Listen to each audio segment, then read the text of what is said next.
Hi there, and thanks for tuning in. I'm John Thompson, team lead at the TG Loans Mortgage team. And today we're going to be talking about second mortgages and accessing equity and just some of the things to consider, considerations around that kind of stuff. So let's go ahead and jump into it. All right.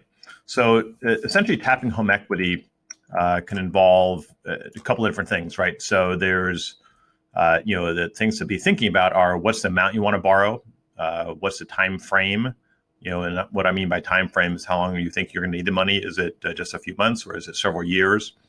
How do you plan to repay the debt? In other words, is it kind of thing you're going to pay over months?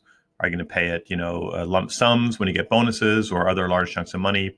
Or do you just want to spread it over a long period of time? And then lastly, sort of what's your risk, profile, aversion profile, those types of things. And what I mean by that is, are you concerned about rising interest rates? Are you okay with taking on debt and those sorts of things, right? So those are the things to kind of think about as we go through the different quick little options.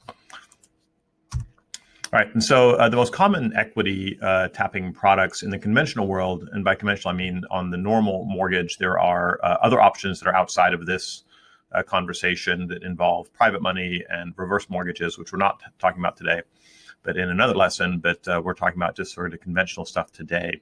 So the most common way that people tap equity is typically a cash out refinance. So cash out refinance involves a brand new first mortgage. You pay off your current mortgage. There's typically all the expenses involved with that. And that's fine. And a lot of people choose to do that. But sometimes you don't need all that money. You don't want to incur the expense, in which case you're looking at a second mortgage makes a lot of sense. In the second mortgage space, there's really two things to consider. There's a traditional second mortgage, which leaves the first in place. So the first mortgage just stays there. The second mortgage goes behind it in subordinate position. It's called subordinate position. That's why it's called second. It's typically fixed, and it can be fixed anywhere from 5 or 10 years all the way out to 30 years. And the interest rate and payment requires you to pay back both the principal and interest over time, just like a first mortgage. There's costs involved in those typically, although it costs less than a full refinance of a first mortgage.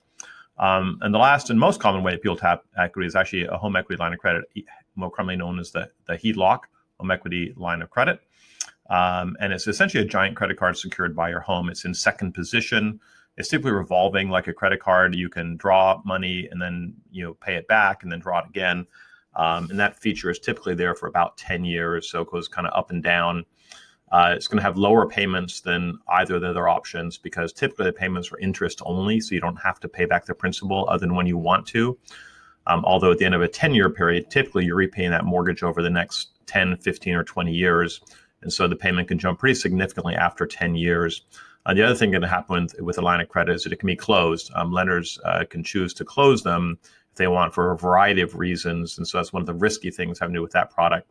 But it also has the lowest cost of all the options. There's no cost or very low or a minimum cost.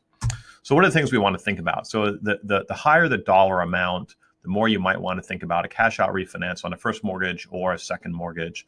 The lower the amount, you're probably okay with looking at a line of credit.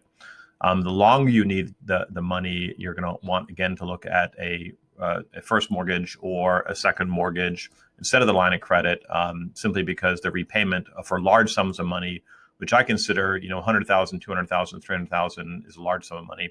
20, 30, 40, 50, get the line of credit. Don't worry about it. It's like a credit card, move on. But the longer the time needed, the more you're going to lean towards the first mortgage or the second mortgage.